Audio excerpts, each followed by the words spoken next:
Good morning students. कैसे हो आप सब स्टूडेंट्स? आज हम नया चैप्टर स्टार्ट करने जा रहे हैं। नाम है इलेक्ट्रोमैग्नेटिक वेव्स। तो सबसे पहला टॉपिक हम स्टार्ट करते हैं, हिस्ट्री ऑफ इलेक्ट्रोमैग्नेटिक वेव्स।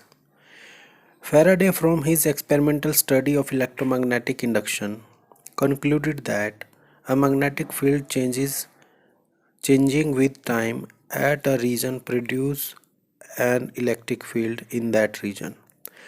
तो फैराडे ने अपना एक्सपेरिमेंट किया था। एक्सपेरिमेंटल स्टडी किसके ऊपर की थी उसने? इलेक्ट्रोमैग्नेटिक इंडक्शन के ऊपर। तो उसने क्या कंक्लूजन निकाला था, क्या निष्कर्ष निकाला था?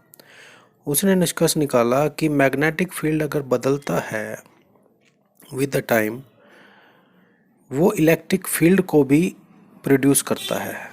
अगर समय के साथ मैग्नेटिक फील्ड चेंज होता है किसी रीजन के अंदर, तो वहाँ पे इलेक्ट्रिक फील्ड डेवलप हो जाता है, प्रोड्यूस हो जाता है। Maxwell in 1865, from his theoretical study, pointed out there is a great symmetry in nature। तो मैक्सवेल ने 1865 में थियोरेटिकल स्टडी की थी। उसने क्या पाया कि नेचर के अंदर एक सिमिट्री होती है। सिमिट्री का मतलब एक बैलेंस होता है दोनों तरफ से।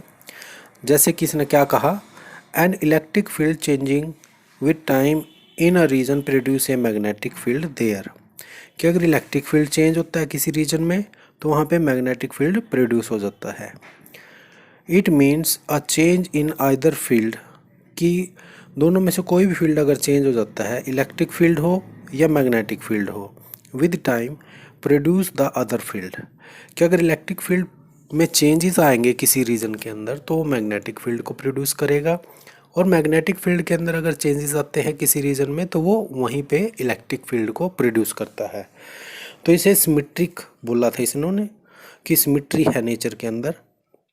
This idea led Maxwell to conclude that the variation in electric and magnetic field vector perpendicular to each other leads to the production of electromagnetic disturbance in space.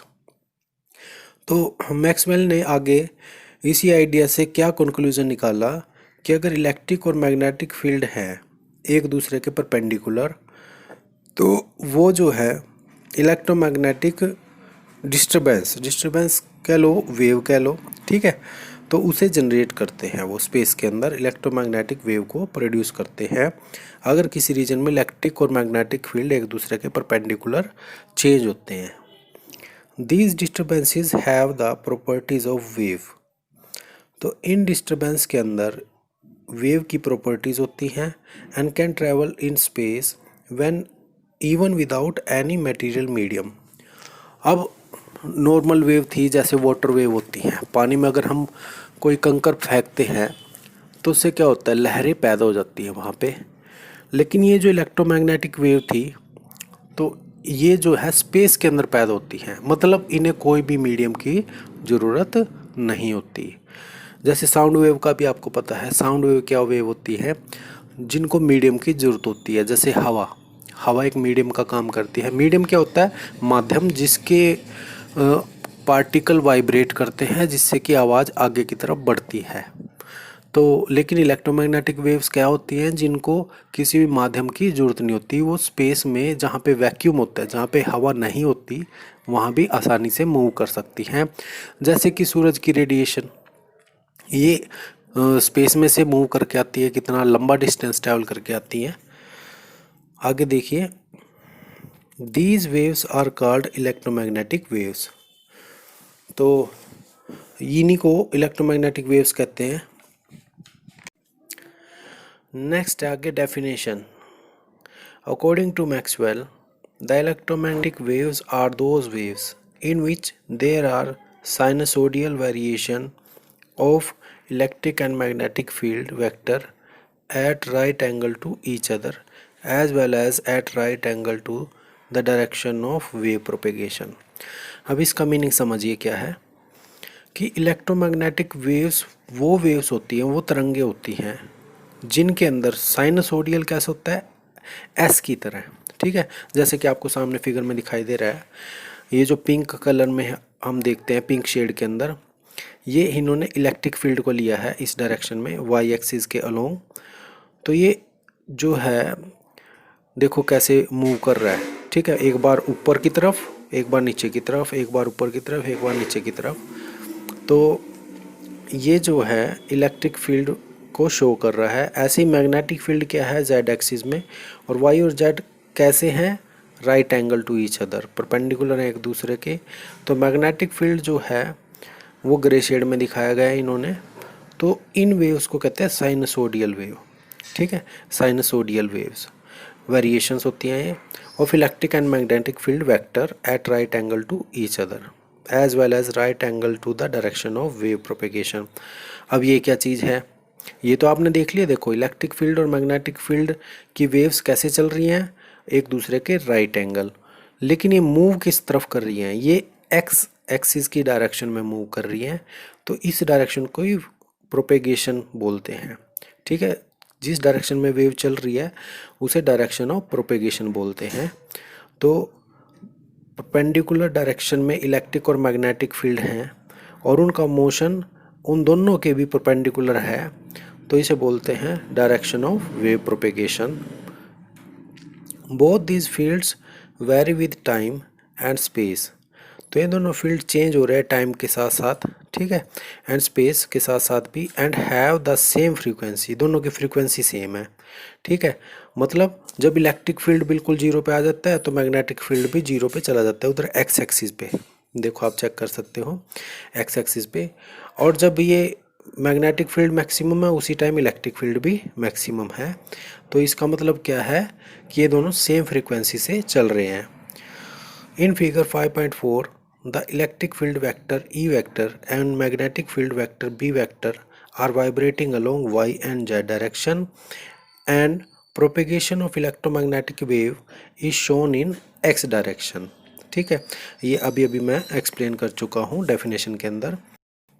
Maxwell also concluded that electromagnetic wave is transverse in nature and light is electromagnetic wave।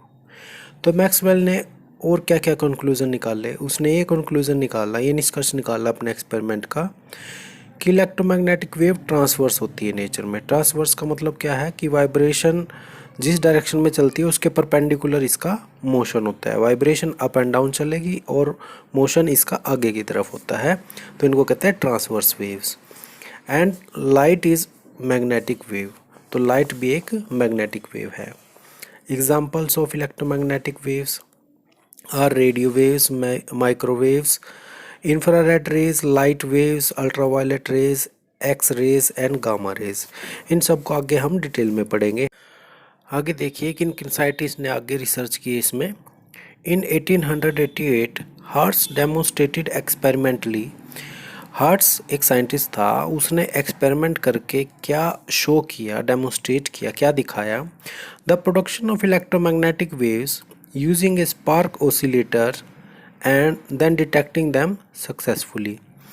तो उसने एक spark oscillator था, एक instrument था, उसका use करके electromagnetic wave को generate किया। स्पार्क का मतलब उसने इतनी ज़्यादा पोटेंशियल डिफरेंस अप्लाई कर दी कि वहाँ पे स्पार्क जनरेट हो गया बीच में, दो जो टर्मिनल थे उनके बीच में। तो वो जो स्पार्क प्रोड्यूस हुआ उसके अंदर जो लाइट थी, उसके अंदर जो वेव्स थी वो इलेक्ट्रोमैग्नेटिक वेव्स थी। उसे कैसे पता चला, उसने एक ऐसा इंस्ट्रूमेंट भी बनाया जो ये पता कर सके कि यहाँ पे इलेक्ट्रोमैग्नेटिक वेव्स हैं। तो उसी की हेल्प से उसने उनको डिटेक्ट भी किया। तो आगे लिखा हुआ है ना, and then detecting them successfully, तो उनको इलेक्ट्रोमैग्नेटिक वेव्स को उसने प्रोड्यूस भी किया और उनको डिटेक्ट भी किया, ठीक है ना। The wavelength of electromagnetic waves produced then with the help of Hertz experiment was 6 metre. तो जो हार्ट ने एक्सपेरिमेंट किया था उसके थ्रू जो वेवलेंथ थी, वेवलेंथ क्या होती है, एक वेव जो होती है उसकी लेंथ को वेवलेंथ कहा जाता है, ठीक है। तो इसको लैम्डा से रिप्रेजेंट किया जाता है। तो हार्ट्स ने जो एक्सपेरिमेंट किया था उसमें जो वेव थी उसकी लेंथ 6 मीटर थी एक वेव की। In recognition to the successful demonstration for the production of electromagnetic wave by hertz, the SI unit of frequency was named as hertz।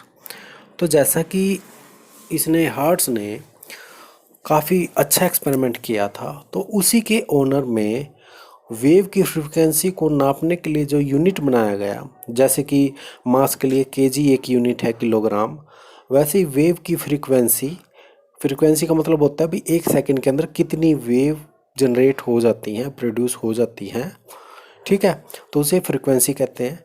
तो उसको मापने के लिए जो यूनिट बनाया गया, जो इकाई बनाई गई, उसे कहा गया हर्ट्ज। हर्ट्ज के नाम पे उसका नाम रख दिया गया इस साइंटिस्ट के ओनर में। After 7 years in 1895, an Indian physicist, Jagdish Chandra Bose, was able to produce electromagnetic wave of wavelength 5 mm to 25 mm। तो 1825 में भारत का एक फिजिस्ट था, एक साइंटिस्ट था, जगदीश चंद्र बोस।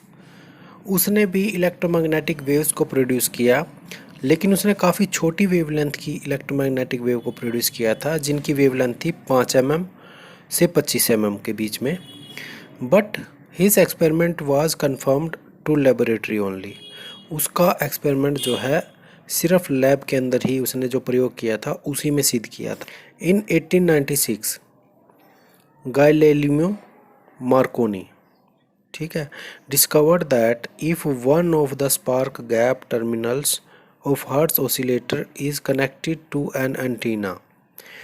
तो हर्ट्ज एक्सपेरिमेंट में इसने थोड़ा सा मॉडिफिकेशन किया था कि जो स्पार्क गैप था उसमें अगर एक एंटीना लगा दिया जाए and other terminal is earth, और दूसरे सिरे को अर्थ से कनेक्ट किया जाए, the electromagnetic wave produced can go up to several kilometre. तो ये इलेक्ट्रोमैग्नेटिक वेव कई किलोमीटर तक जा सकती थी।